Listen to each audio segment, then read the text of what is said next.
Maman, je ne sais pas nager. La phrase sort comme un appel désespéré, aigu, minuscule, et pourtant capable de briser le silence d'une grande maison. On l'entend d'abord comme on entend un écho, léger, presque irréel, au-dessus du verre et du marbre. Puis, quand les gouttes percent l'air et que le corps de l'enfant disparaît une seconde sous la surface, la réalité s'impose. Ce cri est vrai. Il flotte, entêtant, avant que l'eau ne reprenne son empire. La piscine de la résidence familiale n'était pas un lieu anodin. Elle brillait au soleil, entourée de chaises longues, d'arbustes taillés et de caméras camouflées derrière des arbustes. C'était un espace de luxe, une vitrine de statut social, où tout, jusque dans les détails, était pensé pour donner l'image d'un foyer sans faille. Ce jour-là, pourtant, la scène fut tout sauf une carte postale.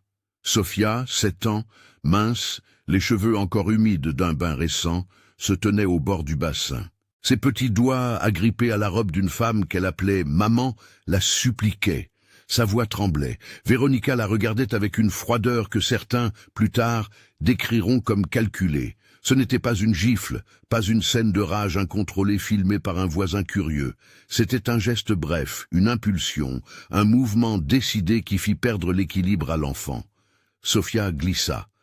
L'eau avala sa panique. Les adultes autour, étonnamment, réagirent avec la lenteur d'un contresens social. Des mains s'agrippèrent au tuba d'un déjeuner interrompu, des regards se croisèrent, des silences se formèrent, comme pour camoufler la faute. La caméra de surveillance installée sous la margelle présenta plus tard une image implacable en noir et blanc. Une fillette qui tombe, un corps qui se bat, quelques bras qui se tendent après coup. Mais au moment où Sophia sombrait, Roberto apparut. Il n'était pas là tous les jours. Millionnaire, homme d'affaires accaparé par des voyages et des réunions, il revenait parfois en éclipse, avec des valises et des excuses. Ce jour-là, il revint en courant. Pas la course d'un homme en colère pour le spectacle, mais la course d'un père en panique. Ses chaussures heurtèrent la pierre, son visage se contractait, son regard ne savait plus que voir la petite silhouette sous l'eau. L'attitude qui le fit surnommer, par ceux qui écriront l'histoire plus tard, le millionnaire en colère, était d'abord celle d'un père dont l'instinct avait repris le dessus. Il plongea sans élégance, brutalement, comme on plonge quand on ignore la galanterie et qu'on veut sauver une vie. Il l'extirpa, la releva, la porta jusqu'à la margelle. Les gouttes, grosses comme des pleurs, perlèrent sur leur visage. Sophia crachait, toussait. Sa poitrine faisait des mouvements erratiques. On n'entendit pas de bande-son dramatique, seulement des respirations hachées et le cliquetis d'une porte de service ouverte dans la maison. Roberto, la gorge serrée, serra l'enfant contre lui. Sa colère, belle et noire, s'adressait à la femme qui tenait dans ses mains la robe trempée de l'enfant. « Qu'est-ce que tu as fait ?» Sa voix ne hurla pas, elle vibra, basse, contrôlée, pleine d'une rage contenue qui n'autorisait pas de détour. La confrontation fut brève mais explosive. Véronica, d'abord sur la défensive, tenta de minimiser « elle a fait un faux pas ». C'était une maladresse.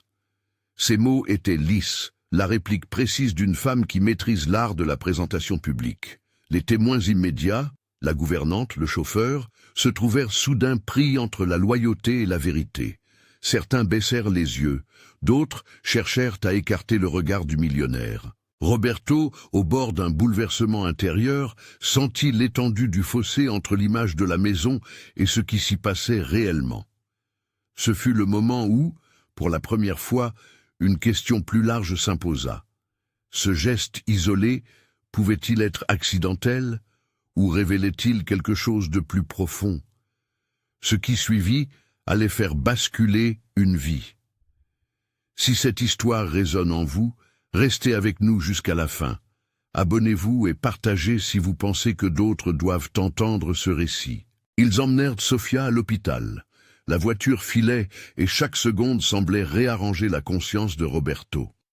Dans le siège passager, serrant le petit corps contre sa chemise, il passa en revue des souvenirs fragmentaires, des dîners organisés pour la presse, des cris étouffés derrière des portes closes, des repas qui semblaient toujours prévus pour l'apparence plutôt que pour la chaleur. Il revivait avec une culpabilité sourde les jours où l'absence professionnelle avait pris la place des rituels de paternité. Le hurlement non formulé « Pourquoi ai-je laissé ceci arriver ?» resta coincé dans sa gorge. Pour l'instant, il ne pensait pas à la réputation ni au scandale qui pourrait suivre. Il pensait à une petite fille qui avait sué froid et tournoyait autour d'une peur ancienne, l'eau. Au service pédiatrique, la première évaluation médicale ne tarda pas. Dr. Juliana Ferreira prit Sofia en charge. Son regard professionnel fut rapide, précis, sans dramatisation. Elle nota des indices physiques et comportementaux qui posaient des questions. Une maigreur plus marquée que la normale pour un enfant de son âge, des traces de fatigue chronique, des signes de privation non drastiques mais persistantes. Les mots qui émergèrent de son diagnostic ne prononcèrent pas d'accusation, mais soulevèrent une alarme. Malnutrition légère à modérée, signe de négligence sanitaire et nutritionnelle. Le terme « négligence » fait basculer la sphère privée vers la sphère publique. Il ouvre une porte que personne ne devrait franchir sans attention, mais qui, dans certains cas, est nécessaire pour protéger. La présence d'un médecin déclenchant une procédure ne fut pas automatique, mais la docteura Juliana, selon les protocoles, contacta le service social de l'hôpital. C'est ainsi que la docteura Marina Costa, assistante sociale familière de ce type d'intervention, arriva. Sa voix, à la fois ferme et rassurante, s'adressa à Roberto plus qu'elle n'interrogea Véronica. Elle avait l'habitude de lire les familles à travers des gestes, des silences, des factures oubliées, des rendez-vous manqués. Marina parla de protection légale, des étapes à venir, de la nécessité d'évaluer le milieu familial. Elle expliqua sans effet dramatique que l'objectif premier était la sécurité de l'enfant. Établir un environnement stable, recueillir témoignages, rassembler éléments médicaux et comportementaux et, si nécessaire, porter l'affaire aux autorités compétentes. Pour Roberto, cet instant fut une bifurcation. L'homme d'affaires qu'il avait été vacilla entre la volonté de protéger sa fille et les automatismes d'un monde où l'on calculait l'impact médiatique d'un geste. Il feignit un instant la rationalité froide du dirigeant, mais ses mains tremblaient quand il demanda « Que dois-je faire ?» La réponse de la docteura Marina fut simple. Tout signaler, tout documenter, tout sauvegarder. Elle ajouta que la maison devait être considérée comme une scène potentielle d'enquête, mais elle recommandait la prudence, protéger l'enfant, ne pas exposer inutilement sa douleur, consulter des professionnels. Une fois sorti de l'hôpital, Roberto prit des décisions pragmatiques. Il contacta son avocat, le docteur Fernando Nogueira. Un homme au langage posé, expérimenté dans les affaires familiales, Fernando sut immédiatement ce qu'il fallait faire. Sécuriser le lieu, rassembler des preuves, établir une ligne de défense claire en faveur de la protection de l'enfant. Roberto, jusque-là assommé, sentit la colère se transformer en détermination. Sa colère devint arme, non spectacle. Il ne voulait pas seulement punir, il voulait comprendre, prévenir, agir. Le premier acte concret fut de parler au personnel de la maison. Certains avaient été là depuis des années, s'abritant derrière des noms respectables et des habitudes silencieuses. Il y eut d'abord un long tête-à-tête avec Claudio, le chauffeur. Claudio avait vu plus de choses qu'il n'aurait voulu admettre. Matinée où la gamelle de l'enfant restait à moitié pleine sur la table, soirée où les horaires de repas étaient continuellement déplacés, une atmosphère de froideur systématique à table. La cuisinière, Donna Marta, parla de menus réduits, de portions étrangement limitées. Le jardinier, ce Georges, évoqua des après-midi où la fillette errait dans le jardin, l'air abattu, dessinant silencieusement dans un coin. Aucun d'eux, au départ, n'avait voulu se placer en adversaire de l'épouse du maître de maison. Les liens d'emploi rendent les loyautés complexes. Mais devant la force tranquille de Roberto et la gravité de la situation, ils commencèrent à livrer des détails, des images, des phrases, des habitudes. Parallèlement, le docteur Fernando engagea un enquêteur privé reconnu pour son respect des procédures, Marcos Tavares. Marcos avait l'habitude de travailler dans des domaines sensibles, où la frontière entre légitime curiosité et indiscrétion est étroite. Il installa des protocoles, sauvegarde des caméras, copie sécurisée des logs domotiques, horodatage des accès à la porte de la piscine, collecte d'échantillons et d'écrits. Les logs, expliqua Marcos, offrent parfois des récits plus objectifs que les mots. Les mouvements d'une porte, l'heure d'ouverture d'un portail, la présence répétée d'un smartphone dans des zones stratégiques. Le tout fut réuni avec soin, étiqueté, protégé. Les dessins de Sofia devinrent, presque instantanément, une pièce clé du puzzle émotionnel. La petite avait toujours aimé dessiner. Ses dessins, à ceux qui savaient regarder autrement que par le prisme de l'esthétique, disaient des choses. Une baleine, grande et bleue, trônait sur plusieurs feuilles, stylisée, protectrice. Une autre planche montrait un personnage minuscule sur un rivage immense, un horizon trop large pour un enfant de 7 ans. Le motif récurrent des baleines fut interprété plus tard comme un fil rouge de sa subjectivité. Des créatures marines puissantes, enveloppantes, capables de porter des charges lourdes dans des eaux profondes. Pour un père, ces dessins devinrent des preuves de l'intériorité d'une fillette en détresse. Pour une enquêtrice, ils constituaient un élément psychologique pertinent, à rapprocher d'un contexte de négligence et d'isolement. La collecte de témoignages et d'objets permit d'établir une trame. L'enquête révéla des répétitions, vêtements irrégulièrement sales, rendez-vous médicaux manqués, nuits agitées, phrases coupées par la peur. Les employés se souvenaient d'une voix de femme qui contrôlait les repas, qui dictait les heures, qui réduisait les contacts. Ils évoquèrent des retours en arrière fréquents chez la fillette, peur d'appeler, peur de demander, des signes minimes, mais cumulés qui, mis bout à bout, dessinaient un tableau préoccupant. Pendant ce temps, Véronica ne resta pas passive. Elle avait conscience des risques d'une mauvaise publicité. Sa vie était bâtie sur une maîtrise de l'apparence. Soirées, réseaux, capsules d'images soigneusement calibrées. Elle entreprit une stratégie proactive. Par le truchement d'avocats, elle parla d'un incident et plaida pour une interprétation accidentelle. Par l'entremise de contacts, un discours commença à se former dans certains milieux. La maison n'avait jamais été un lieu de violence. Les employés étaient loyaux, les parents investis. Les réseaux sociaux, qui attendaient déjà une histoire au parfum de scandale, commencèrent à s'agiter. Quelques colonnes locales relayèrent l'histoire, parfois avec une appétence pour le drame qui inquiéta Roberto. Il ne voulait pas que la presse transforme sa fille en personnage d'un feuilleton impitoyable. Il confia au docteur Fernando sa crainte que la vérité soit étouffée sous le battage médiatique. Face à cela, la stratégie de la défense se révéla double. Minimiser les éléments probants et questionner la subjectivité des témoignages.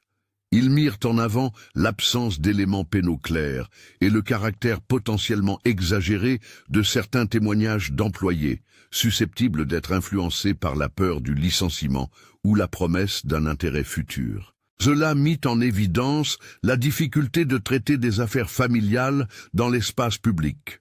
La frontière entre la vérité des faits et la perception des témoins est fragile. Pourtant, malgré ces tentatives de relativisation, les pièces s'accumulaient. Les logs de la domotique montraient des moments où la piscine était inoccupée, mais la porte du jardin ouverte pendant des durées anormales. Des captures vidéo prirent, sans filtre, des instants d'inattention coupés par des gestes secs. Les dessins de Sofia, authentifiés, portèrent des traces de répétition. Même rouleau de baleine, même plage vide. Les témoignages du personnel, rassemblés sous serment, commençaient à dessiner une constance. La fillette était souvent laissée sans surveillance effective, la nourriture parfois rationnée, les gestes de froideur multipliés. Chaque élément pris isolément pouvait être contesté. Réunis, ils constituèrent un faisceau d'indices suffisant pour que la docteure Marina envisage d'aller plus loin. Roberto ressentit un ménage intérieur radical. Il était désormais l'homme qui devait transformer sa colère en action structurée. Il n'était plus uniquement le père qui venait à la rescousse. Il devait devenir l'architecte de la protection de son enfant. Il vendit l'idée à ses proches comme une démarche de sauvegarde, mais derrière cette posture professionnelle se cachait un homme qui se sentait responsable. Ces nuits devinrent des nuits d'action, ces journées des courses contre le temps pour sécuriser témoins et pièces. Une des étapes déterminantes fut la décision de confier l'affaire à une psychologue infantile, la doctora Patricia Mendes. Elle n'intervint pas comme juge, mais comme spécialiste capable d'éclairer l'intériorité de Sofia et d'assurer que toute audition soit menée dans le respect du bien-être de l'enfant. Sa recommandation fut claire.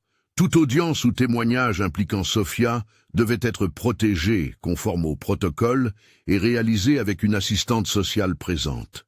Elle fit des préconisations pour des entretiens progressifs, des techniques adaptées à l'âge et la sensibilité, et insista sur le fait que la parole d'un enfant devait être écoutée mais protégée d'une exposition publique dommageable. La chronique médiatique, elle, commença à prendre des formes attendues. Colonnes qui questionnaient l'image du foyer, commentaires d'experts sur la parentalité moderne, tribunes qui oscillèrent entre compassion et recherche de coupables.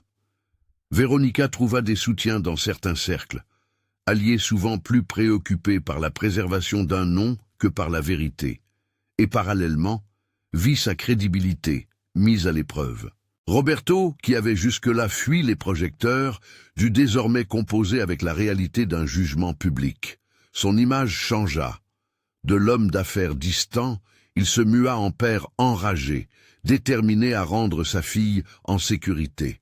Dans les salons feutrés, certains se demandaient quelle proportion de vérité échapperait toujours aux énigmes d'un foyer richement meublé. Pendant plusieurs semaines, l'enquête avança comme une main invisible qui rassemble des fragments épars. Marcos, l'enquêteur, fit ce qu'il fallait pour sécuriser les preuves, copie des vidéos, sauvegarde en cloud avec horodatage, entretien enregistré des employés, dossiers médicaux. Tout fut envoyé à l'avocat de Roberto. Les éléments n'étaient pas des preuves incontestables d'intention criminelle, mais ils établissaient un schéma de négligence systémique et un environnement potentiellement dangereux pour un enfant. Il y eut une rencontre tendue dans le grand salon de la maison. Autour d'un thé froid, Véronica déclara que rien d'irréparable ne s'était produit, qu'il n'y avait pas d'intention. Roberto répondit avec une froideur nouvelle, moins explosive qu'efficace. « Je ne suis pas ici pour te juger, mais pour protéger ma fille. » Sa voix était posée, mesurée. C'était la voix de quelqu'un qui avait appris, en peu de temps, que la colère, sans stratégie, est vaine. Il exigea des explications sur l'emploi du temps de la fillette, sur les menus, sur les raisons pour lesquelles certains rendez-vous médicaux avaient été annulés. Véronica s'empara d'un masque d'innocence, parla de malentendus, de pression sociale, de mécompréhension. Les employés, dans leurs dépositions, confirmèrent parfois des maladresses, parfois des exagérations. Mais un fil ténu reliait leurs mots. L'enfant n'était pas vu comme un être autonome à nourrir et écouter, mais plutôt comme une image à ménager. Leur loyauté vacillante témoignait d'un ordre intérieur de la maison régie par des règles sociales non dites, plus que par des directives explicites. Dans les coulisses, le docteur Fernando prépara une stratégie juridique orientée vers la protection immédiate de Sofia. Les options évoquées allaient de la demande de mesures conservatoires de garde à l'ouverture d'une enquête pénale si les éléments le justifiaient. Mais à ce stade, les discussions restèrent prudentes. Faire tout pour éviter un traumatisme supplémentaire, garantir la sécurité et en même temps construire un dossier solide. Il insistait pour que chaque démarche soit documentée, légale et justifiée par le souci de l'enfant plutôt que par une pulsion vengeresse. Pendant ces jours d'attente, Sofia fut isolée de la confrontation familiale. Elle logea chez une parente éloignée, dans un foyer de protection temporaire aménagé par la doctora Marina. Là, elle fut soumise à des examens plus détaillés, des entretiens adaptés à son âge et encadrés. Derrière l'apparente routine, la fillette montra des signes d'hypervigilance. Elle sursauta à des bruits anodins, évitait le contact prolongé avec certains adultes et dessinait constamment des baleines. La répétition de ce motif devint une encre pour tous ceux qui la connaissaient, la baleine qui revenait encore et encore comme une obsession protectrice. Un soir, alors que la maison se vidait de ses occupants et que les journalistes commençaient à se regrouper à proximité des grilles, Roberto reçut une copie d'une bande, une image précieuse et terrible. Sur l'écran, la séquence montrait un fragment de la journée autour de la piscine. On y voyait staccato les instants qui, mis bout à bout, définiraient une ligne de temps utile à la justice. Il la regarda, assis dans sa voiture, la lumière du tableau de bord dessinant des traits blancs sur son visage fermé. Il sentit la responsabilité s'alourdir, mais aussi se clarifier. Il ne s'agissait plus seulement de prouver ce qui avait été fait, mais de protéger ce qui restait à venir pour sa fille. La narration à ce stade se concentrait sur une vérité simple mais lourde. L'enquête n'était pas seulement une recherche de faute, elle était une tentative de réparer un ordre brisé. Roberto savait que la route serait longue. Il avait engagé le docteur Fernando, sécurisé des témoins, incité la docteura Marina à engager des actions de protection et fait appel à Marcos pour consolider les preuves. Il avait aussi compris que l'adversaire sur le terrain n'était pas seulement Véronica, mais un système de relations et d'habitudes qui rendait difficile la prise en charge d'un enfant. Les jours suivants seraient consacrés à la formalisation d'une plainte, à la convocation d'audiences préliminaires, à l'organisation d'un cadre légal pour garantir la parole de Sofia. Des procédures courtes et brutales, des interrogatoires juridico-administratifs, des auditions avec des psychologues, la préparation d'un dossier calibré pour résister aux assauts d'une défense soucieuse de préserver son image. Pour l'heure, la maison semblait vide d'un sens nouveau. Elle était le théâtre d'un basculement. Les employés allaient et venaient, leurs regards plus que leurs mots traduisant une culpabilité diffuse. Véronica, en apparence calme, préparait sa contre-attaque. Elle cherchait à instaurer un doute, à évoquer la fragilité des interprétations, à montrer la complexité d'un foyer où les apparences sont souvent mal comprises. Mais pour chaque tentative, une nouvelle pièce venait s'ajouter au dossier. Un dessin retrouvé, une voix d'employé qui racontait une portion d'une vie quotidienne, un log domotique qui contredisait une version trop lisse des événements. Roberto, dans son évolution personnelle, ne se contenta pas de réunir preuves et témoignages. Il chercha aussi à composer un cadre de protection pour sa fille après l'épreuve immédiate. Il prit la décision de réduire sa présence dans l'entreprise à court terme pour être aux côtés de Sofia. La transformation de son rôle social, de dirigeant distancié à parent protecteur, n'était pas une mise en scène, mais une reconfiguration de priorités. Il comprit que la responsabilité d'un père ne se limite pas à un acte héroïque sauvant une vie, mais exige une vigilance quotidienne, une reconnaissance des signes et l'humilité d'agir avant que l'irréparable ne survienne. La scène se referma, pour un instant, sur le motif récurrent, une feuille où la silhouette d'une baleine trônait, bleue et ronde, comme un talisman. Sofia la tenait serrée contre elle, parfois seule, parfois en main d'un thérapeute. Les baleines lissaient la mer de ses peurs. Elles devinrent, pour ceux qui s'en approchaient, symbole d'une bataille qui ne se résumait pas à un jugement public, mais qui regardait l'avenir d'une petite fille. La tension monta à mesure que les pièces s'amoncelaient. Les avocats travaillèrent à la rédaction d'une requête de mesures de protection. Les investigateurs continuèrent à sécuriser ce qui pouvait l'être.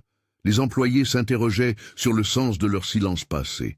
Les journalistes, affamés de nouvelles, cherchaient des angles. Et dans la chambre d'une maison qui avait longtemps été un coffre-fort d'apparence, une fillette continuait de dessiner des baleines, immobiles, puissantes, presque prophétiques dans leur forme simple. Un appel téléphonique mit fin à une journée de veille, une assignation, une convocation à une audience préliminaire pour statuer sur des mesures provisoires de garde. Le ton officiel de la voix à l'autre bout de la ligne eut l'effet d'un coup de cloche. L'étape juridique se profilait. Roberto sentit l'urgence de bien s'y préparer, non pas pour gagner une bataille d'ego, mais pour garantir la sécurité de Sofia. Il posa le téléphone. regarda une dernière fois la feuille où la baleine était dessinée et prit la route vers le bureau de son avocat, déterminé. Ce trajet marqua une frontière entre le monde de l'émotion inexprimée et l'arène institutionnelle. De l'autre côté de cette frontière, des règles, des protocoles et des témoins prendront la parole. Mais, tandis que la voiture défilait sous les lampadaires, une pensée revenait. La protection d'un enfant exige plus que des procès. Elle exige un changement de vie, une réorganisation des priorités, une écoute continue. Le dossier allait s'ouvrir, des audiences se succéder, et la vérité, fragile, devait être traitée avec délicatesse. La convocation sonnait comme une mise en ordre du temps, une date inscrite sur un papier officiel qui transformait l'angoisse en calendrier. Le prétoire où l'on statuerait sur les mesures conservatoires de garde n'était pas un décor théâtral, mais un espace administratif, des chaises, des bancs, un banc de juge, des dossiers. Et pourtant, pour Roberto et Sofia, il tenait la promesse d'un avant et d'un après. Les murs du palais de justice absorbaient les murmures. Les lumières y avaient une froide netteté qui empêchait la fuite des regards. Autour des avocats, des assistants sociaux et des psychologues, les préparatifs se succédèrent avec une minutie presque cérémoniale. La docteure Marina exigea que toute interaction de l'enfant avec le dispositif judiciaire soit strictement encadrée. Présence d'une personne spécialisée, break fréquent, langage adapté. La docteure Patricia organisa des répétitions pour que Sofia sache ce qui allait se passer sans être obligée de répéter un trauma. On n'attendait pas d'elle qu'elle décrive en détail la scène de la piscine. On souhaitait seulement qu'elle puisse dire, avec des mots d'enfant, ce qu'elle ressentait et ce dont elle avait peur. L'objectif n'était pas la performance d'un témoignage, mais la mise en sécurité d'une parole. L'audience préliminaire débuta tôt un matin. Dans la salle, la presse avait obtenu une place de loin, et le public était clairsemé. Le ton des avocats fut mesuré, exposé factuel, demande formelle, référence au périmètre de protection. Le juge, sobre, posa des questions précises sur la situation médicale de l'enfant, sur les éléments rassemblés et sur les risques potentiels. Peu à peu, les pièces présentées, dossiers médicaux, déclarations des employés, extraits des logs domotiques et la copie de la vidéo de la piscine, formèrent un ensemble cohérent. Il ne s'agissait pas de théâtre, il s'agissait de constater un risque et de préserver un mineur. Le juge prit une décision qui, aux yeux de beaucoup, sonnait comme le plus naturel des impératifs. La garde provisoire fut accordée au père et des mesures d'éloignement à l'égard de la mère furent prononcées, dans l'attente d'un examen plus approfondi. L'ordonnance stipulait également que le dossier devait être transmis aux services compétents pour évaluation pénale si de nouveaux éléments le justifiaient. Cette décision ne fut ni une victoire triomphale, ni une sentence morale. Pour Roberto, ce fut d'abord un soulagement tendu, une page où la priorité immédiate était désormais la protection. La suite fut une mécanique lente et exigeante. Audition, confrontation contrôlée, vérification d'horodatage, comparaison d'écriture. Les avocats de Véronica tentèrent plusieurs voies de défense classiques, contextualiser les incidents, évoquer la fragilité des interprétations, suggérer des malentendus. Mais la juxtaposition des éléments, le profil répétitif des dessins de Sofia, les récits concordants des employés, les enregistrements horodatés, ne laissait plus de place à des explications purement accidentelles. Chaque témoin, placé sous serment, racontait un petit fragment du quotidien, et ces fragments assemblés dessinaient un schéma de négligence. La préparation du procès de garde prit plusieurs semaines. Pendant ce temps, des décisions pratiques bouleversèrent le quotidien de la fillette. Changement d'école pour rompre avec l'environnement ancien, établissement d'un calendrier thérapeutique, apprentissage progressif des règles de sécurité. Roberto apprit à organiser ses journées autour d'un planning de couches, de rendez-vous et d'entretiens. Il mit en place des rituels simples, un dîner pris ensemble, une histoire du soir, un dessin avant le coucher, Gestes banals qui, pour un enfant fragilisé, sont des repères puissants. Le procès principal eut lieu dans une salle plus grande. L'atmosphère y était solennelle sans être grandiose, des bancs attentifs, des regards concentrés, et ce silence qui accompagne toujours la projection d'une preuve. La défense fit valoir l'absence de preuves d'intention criminelle et tenta de disqualifier la valeur de certains témoignages. L'avocat du père, le docteur Fernando, resta concentré sur la logique factuelle. Il ne s'agissait pas d'inventer des scènes violentes là où elles n'existaient pas, mais bien d'exposer une répétition de comportements incompatibles avec la sécurité d'un enfant. Au moment crucial, la projection de la vidéo de la piscine imposa un arrêt du souffle. La séquence courte montra l'instant où l'enfant glissa, la réaction tardive de certains adultes et l'intervention décisive du père. Rien de spectaculaire, mais tout l'essentiel. Le temps perdu, la scène isolée, la vulnérabilité d'un corps petit face à un environnement qui devrait être sûr. Les visages dans l'audience se crispèrent, mais l'image resta sobre. Ce que la vidéo apporta fut une vérité visuelle, non une dramatisation. On entendit un froissement de papier, un chuchotement étouffé, puis un silence respectueux. Les témoignages des employés furent livrés avec une difficulté mesurée. Claudio, le chauffeur, parla d'heures où l'enfant apparaissait fatigué, d'agendas ménagés où la présence de la petite semblait secondaire. Donna Marta, la cuisinière, décrivit des portions réduites, des menus stricts, et la manière dont les ordres s'exécutaient sans discussion. Ces voix, longtemps retenues, prirent place dans un récit collectif qui ne visait pas la littéralité d'un outrage, mais la répétition d'un mode de vie froid et réglé. La docteure Patricia, appelée comme experte, parla de la manière dont la peur se lie chez un enfant. Hypervigilance, difficulté à établir des liens de confiance, récurrence de symboles, les baleines, dans le cas de Sofia, comme moyen d'expression d'un besoin de protection. Elle expliqua que, dans ces circonstances, entendre la parole d'un enfant ne doit pas le transformer en spectacle. Il fallait l'écouter sous condition, avec un accompagnement professionnel. Ainsi, le témoignage de Sofia fut programmé dans un cadre protégé. Salle aménagée, présence de l'assistante sociale, enregistrement audio non diffusé, possibilité de pause à tout moment. Quand vint le moment pour Sofia de parler, elle le fit avec la simplicité d'une voix d'enfant et la précaution d'une procédure respectueuse. Soutenue par la docteure Marina, elle dit des choses brèves, qu'elle avait eu peur dans l'eau, qu'elle aimait sa maman parfois, mais qu'elle était souvent triste, qu'elle dessinait des baleines parce qu'elle la faisait se sentir protégée. Ces mots, posés comme des pierres sur un chemin, eurent une force inattendue. Ils furent écoutés sans exploitation, et leur portée fut comprise par le juge comme un élément humain essentiel pour déterminer la garde. Le délibéré du tribunal prit en compte l'ensemble des pièces. Recommandations psychologiques, état médical, témoignages et l'intérêt supérieur de l'enfant. La décision fut précise et ferme. La garde exclusive de Sofia fut confiée au père. Des mesures d'éloignement et d'interdiction de contact furent mises en place à l'égard de la mère en attendant le cours des procédures pénales.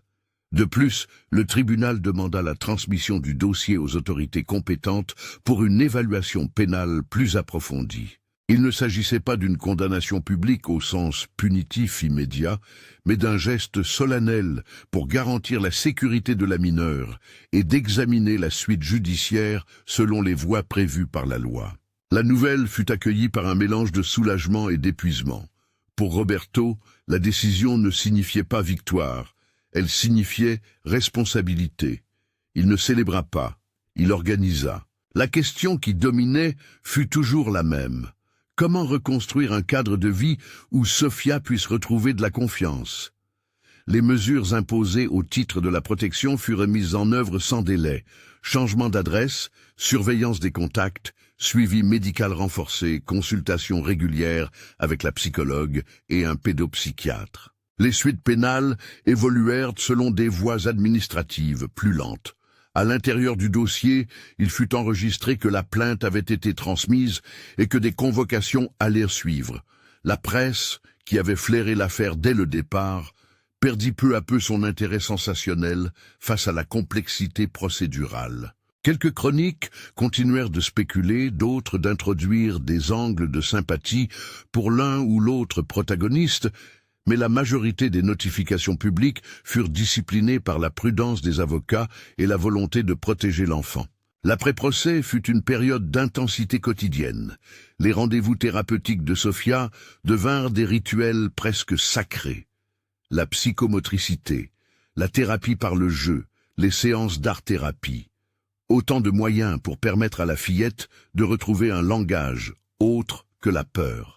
Les baleines continuèrent d'apparaître sur ses feuilles, mais peu à peu, le motif changea de nature. Là où auparavant elles portèrent le poids d'une demande d'aide, elles commencèrent à intégrer des éléments de jeu, des couleurs plus vives, des interactions, une baleine qui approche une fillette sur la plage, une baleine qui sourit. Les progrès ne furent jamais présentés comme une guérison complète, mais comme des étapes réelles, moins d'épisodes d'angoisse au réveil, une capacité accrue à s'engager dans un jeu collectif, des nuits moins interrompues. Roberto adapta profondément son emploi du temps.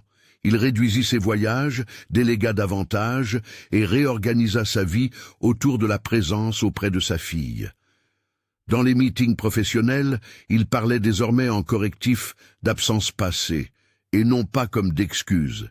Il traduisait la culpabilité en action. Ses proches remarquèrent un homme transformé, pas par la dramaturgie d'un geste héroïque isolé, mais par la constance d'une présence. Il mit en place un cercle de surveillance, thérapeutes, enseignants, médecins traitants, assistantes sociales.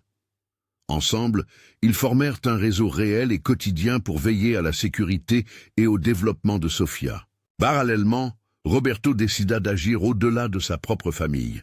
L'idée qui germa devint une mission, créer une structure dédiée aux enfants victimes de négligence et à leurs familles, un lieu offrant soutien juridique, thérapie adaptée et accompagnement social. Il baptisa l'initiative Fondation Baleine Bleue, hommage aux dessins récurrents de sa fille et, plus largement, à l'image d'un soutien puissant et enveloppant. La fondation naquit d'une volonté simple, transformer une douleur intime en ressource collective. Elle ne se présenta pas comme solution miracle, mais comme un réseau de professionnels et de bénévoles engagés à intervenir rapidement avec respect et confidentialité. La création de la fondation ne fut pas uniquement un geste philanthropique de posture, elle exigea des engagements concrets. Roberto mobilisa des fonds pour des programmes pilotes. Soutien psychologique pour enfants en âge préscolaire, formation pour les personnels de maison sur la reconnaissance des signes de négligence, partenariat avec des services sociaux et juridiques pour assurer une prise en charge globale. La Fondation Baleine Bleue chercha également à promouvoir une culture d'écoute et de vigilance sans stigmatisation, insistant sur la prévention et le renforcement des compétences parentales plutôt que sur la seule répression. Dans la sphère intime, la reconstruction prit des formes simples et belles. Un déménagement rapprocha Sofia d'espaces plus ouverts, un appartement à la lumière douce, des proches à portée de main, et surtout une plage accessible. Les premiers pas vers l'eau, désormais, eurent un accompagnement professionnel. Un instructeur spécialisé en contexte thérapeutique proposa des séances d'initiation à la natation conçues pour un enfant traumatisé. Immersion progressive, jouets aquatiques, exercices de respiration adaptés, toujours avec la présence rassurante d'un adulte de confiance. Sofia n'apprit pas à nager en un instant. Elle apprit lentement que l'eau pouvait être un lieu d'amusement et non seulement de danger. Ses premiers éclats de rire après les séances furent discrets, comme des lampes qui se rallumaient peu à peu. La vie sociale retrouva également des couleurs. Des voisins, des enseignants et des amis de la famille devinrent des soutiens. Certains employés de la maison, après avoir témoigné, reçurent des propositions d'accompagnement et de requalification professionnelle. Pour d'autres, la situation attira une prise de conscience douloureuse.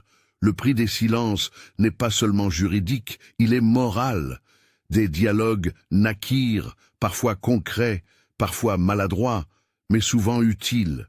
Quant à Véronica, ses tentatives de réhabilitation publique se heurtèrent à la procédure et aux protections imposées par le tribunal.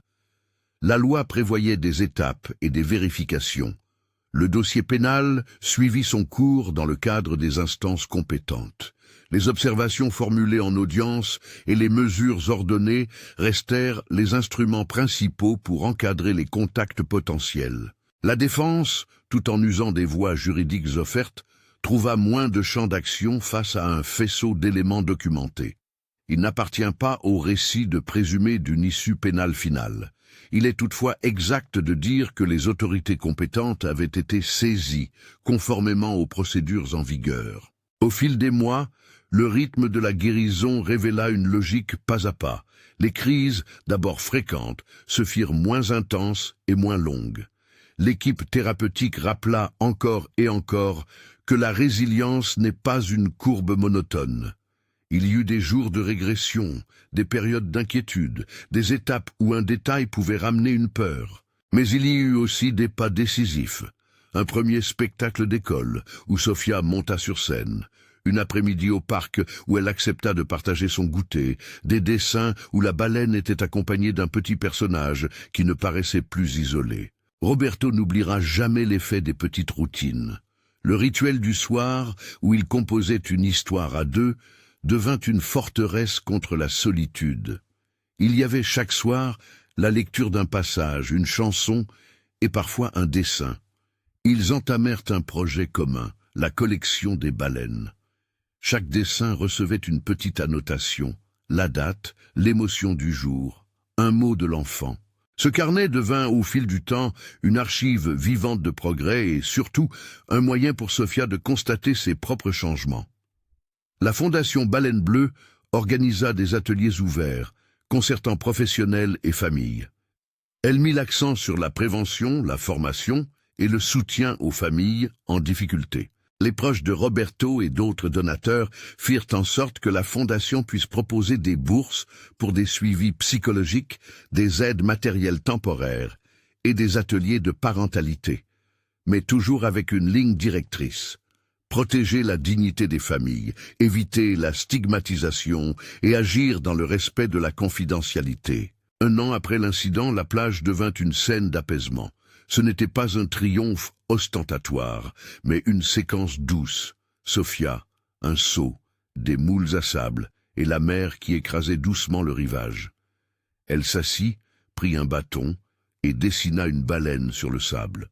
Le trait était simple, enfantin, mais le geste, lui, portait tout un chemin parcouru. Un souffle de vent effaça partiellement le dessin, puis la fillette recommença imperturbable et finit par rire aux éclaboussures d'un compagnon de jeu. Roberto, assis à proximité, regardait sans interrompre. Il était là, présent, une présence apaisante, sans exhibition. La Fondation, de son côté, poursuivit son œuvre. Elle ne prétendait pas réparer toutes les blessures, mais elle offrait un lieu où apprendre à mieux regarder les signes, à écouter sans accuser automatiquement et à intervenir avec sensibilité. Des parents vinrent chercher des conseils, des employés domestiques suivirent des formations et des professionnels échangèrent des pratiques. L'action prit racine dans la communauté, moins comme une résolution ponctuelle que comme une culture nouvelle, croire les enfants. Vérifier, accompagner. Dans les réunions familiales improvisées, on reparla parfois de culpabilité. Roberto avouait ses regrets, l'absentéisme antérieur, le temps perdu, la naïveté devant les signes. Mais il traduisait la culpabilité en responsabilité. Présence, écoute, investissement. Il expliquait qu'il ne cherchait pas à effacer le passé, mais à bâtir des garanties pour l'avenir. Sa colère, longtemps un feu intérieur, était désormais canalisée vers la construction d'un cadre protecteur. Sophia grandit sous une attention équilibrée. Elle continua à dessiner des baleines, mais aussi des lieux, des amis, des couleurs. Les images qui avaient été des signes d'alerte devinrent des traces de mémoire et de conquête. Chaque dessin du carnet racontait une histoire de jour où l'on avait tenu bon. Elle fit des progrès scolaires, tissa des liens d'amitié et apprit peu à peu à verbaliser des peurs et des désirs. La dernière scène publique de l'histoire se déroule sur la plage, par un soir où la lumière descendait en bandes douces. Sophia dessina une grande baleine, encore une fois, mais cette fois-ci, elle la dessina entourée d'autres petites formes. Des personnes qui tenaient des mains, des enfants qui riaient. Roberto s'assit à côté d'elle, prit son crayon et dessina une petite barque. Ils firent un pas de côté et regardèrent. Le vent joua avec le sable, la mer chuchota, et la baleine dessinée demeura pour un instant immobile comme un espoir posé. Dans l'immobilité douce de ce moment, la leçon resta simple et exigeante. Croire un enfant, agir avec soin, créer des filets de protection. L'expérience ne banalise pas la souffrance, elle appelle à la vigilance collective. La Fondation Baleine Bleue continua d'exister non comme une réponse toute prête, mais comme une invitation à ce travail silencieux, formation, écoute, accompagnement. Si cette histoire vous a touché, informez-vous sur les services locaux qui soutiennent les enfants en difficulté et, dans la mesure de vos possibilités, soutenez les initiatives de protection de l'enfance. Les petites attentions réunies forment parfois le plus solide des réseaux de sécurité.